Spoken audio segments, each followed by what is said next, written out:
It's now time to welcome to the Bug House a man who loved it loud. This man loved it so loud that he played every song of his entire career at 12, which, as everyone knows, is 2 above the industry standard of 10. In more recent times, he's written a very lively, fruity squall about 1 year in his life in the cross. Listen, Cedric, can you put a Marshall stack up the back? Can you can you force everyone in the band to turn it up loud? That is right, turn it up loud! And when you see a little trickle of blood oozing from the ears, and only then can you give us the Billy Thorpe story.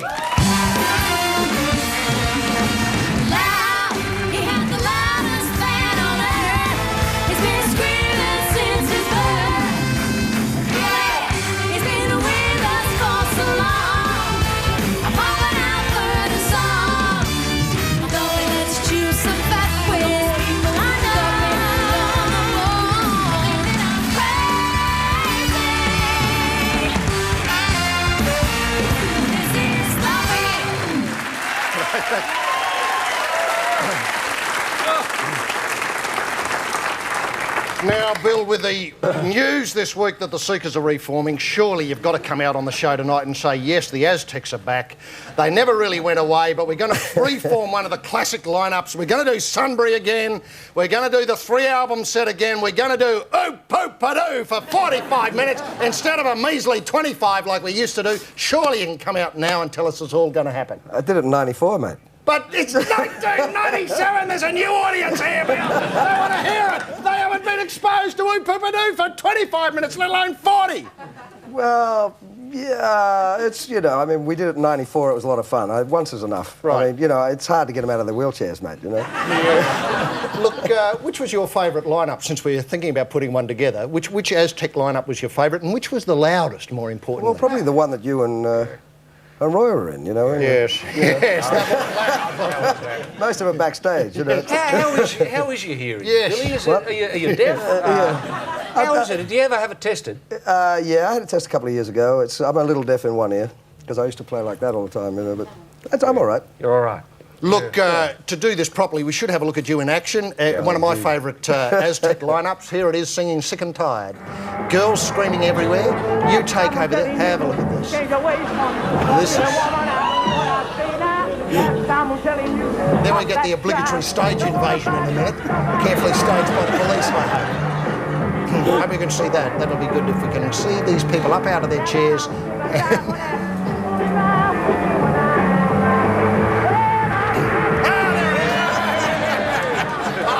Work. Don't tell me the promoters wouldn't love to get hold of that, Bill, and put it back on the planks. And look, I think people here would love to see Bill doing all that again, wouldn't they?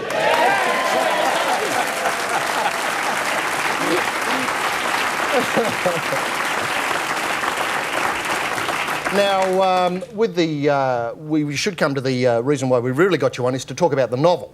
Now, this is an autobiographical novel about 1 year in your life when you first came to the cross. Right. Just tell us how this is quite a good story and how this came about. Well, it's not a novel, it's an autobiography, but it was such an adventure that I didn't write it as a strict autobiography. I wrote it like the story that it was. I mean, basically, I started very young. At age 10, I was signed to Channel 9, and I was playing on shows with Johnny O'Keefe and people like that.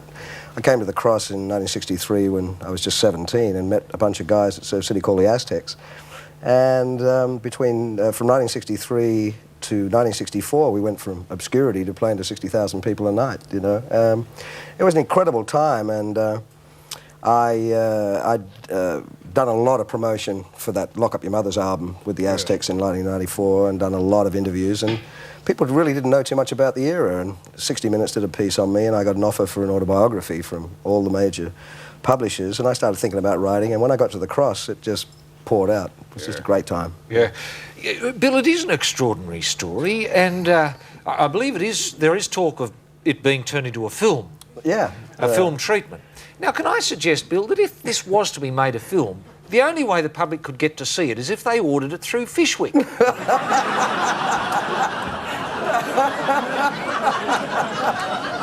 Because Bill Wyman used to put it about. But Bill, you were a crazy. I just left it out. I just left it out, mate. Sort of It's go. 24 hours a day. I mean, did you ever put it away? Never. Who's going to play the part? There was You need two there actors, just wasn't any one to play point, the mate, top bit and one to play the other. there wasn't any point in putting it away, mate. It was just, you know. No. Now, with the autobiographical nature of it, are you thinking about writing something about, say, the Sunbury years or your period in Melbourne there? Yeah, because this was just 12 months. I mean, I was lucky enough to be around in the 50s and see the heyday, albeit as a child. I got to see people like Chuck Berry, Little Richard, Jerry Lee Lewis, and played on shows with them, and Johnny O'Keefe and Cole Joy, and then this period in the 60s, then I was lucky enough to be at the end of the 60s involved in that whole new rock thing that came out, which culminated in this country with Sunbury. And I realised in writing this book, there's just some fantastic stories. I've always been lucky enough to be surrounded by crazy characters, yes, and enjoy the times when they were free. I mean, there was just no... we just ran amok, you know, and that period in the late 60s with all of the, you know, dope smoking and the festivals, and I was a hippie. I was an outright hippie, so I think probably the next book will be around 69, 70, 71. Oh, I remember you Melbourne, fondly at the Myponga Pop Festival. That was a Oh, you do? Yes, that'd be lost in the annals Now, of you time drove for me Rogers. around once, right? I did, yes. If I remember. Oh, yes, well, that was to a before I number got of in chemists, you were band. looking for your medication, That's you remember? right, that's right. Well, it's an old story, and I'm thinking about writing a novel about an hour in my life. And unfortunately, in the hour, I don't get it out. So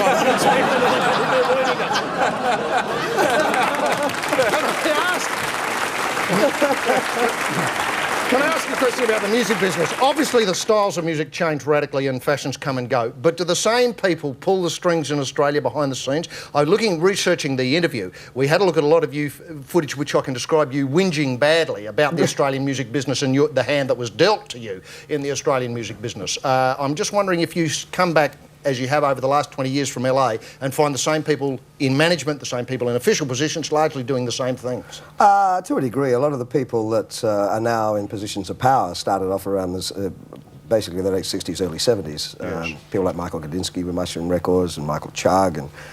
And it's very different in as much as there's a real sense of Australian talent now. There wasn't then. There was a real inferiority complex about Australian artists, and everything from overseas was automatically better. And with the success of bands like In Excess and Savage Garden and Silverchair, there's a realisation that anything from Australia is as good as anything from anywhere else in the world. So it's really different. It's a very different business than the one I left. Billy, you've been in America for about 20 years. Right. You've done extraordinary things. You've had successes there in the record industry. You've been in China for a while, making soft toys, all sorts of odd things. Making soft toys. That's a good story. It's a good story. There are a hell of a lot of people there to get to know, though, Billy, which is what probably drew you to China in the first place. You've run out of people here. But you've been in America for 20 years, and you haven't lost your Australian accent. How do you explain people like Greg Norman who...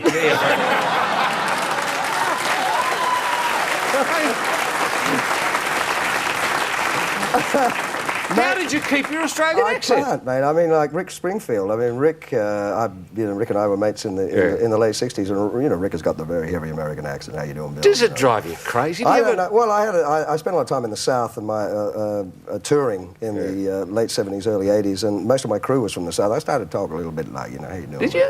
Yeah, just a little. Yeah, but I don't know. I don't know why it hasn't stuck. Both of I have a 24-year-old daughter and 18-year-old daughter, and even though the youngest one, Lauren, was born in the States, and she still has an Australian twang. I don't know. Isn't that great? Yeah. That's fantastic, mate. That's bloody terrific. Tom, I'm your beauty. Yes. No, because it's just bloody embarrassing when you hear the shark talking. You think,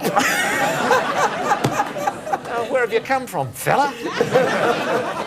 And on that successful note about accents, it's time to wish Bill every success in the future, and I ask all Club Buggery viewers, whether they're at home or here in the Mark War split webbing room, to get him out and start wanging away as a means of thanking Billy Thorpe.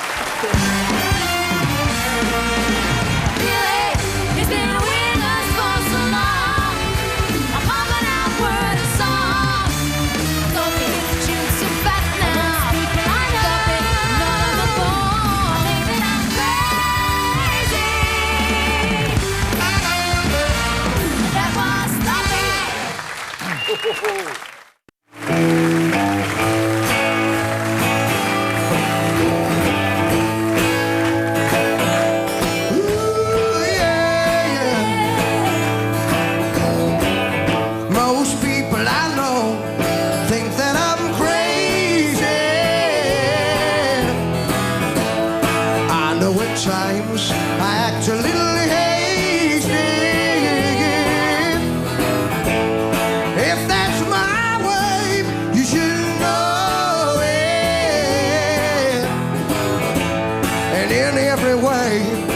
help me to show it.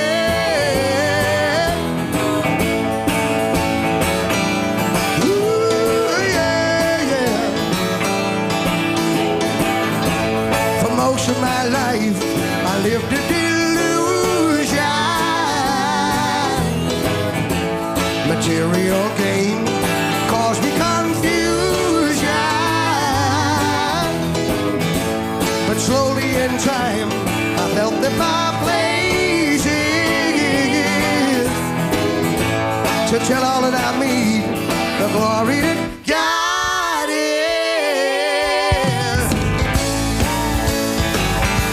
Ooh, yeah, yeah. And that's why most people I know think that I'm crazy. I know at times I act a little hazy. If that's my way, you should know it. And in every way, help me to show it.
Get everybody singing it now. You sing a song? Everybody, here we go. Most people I know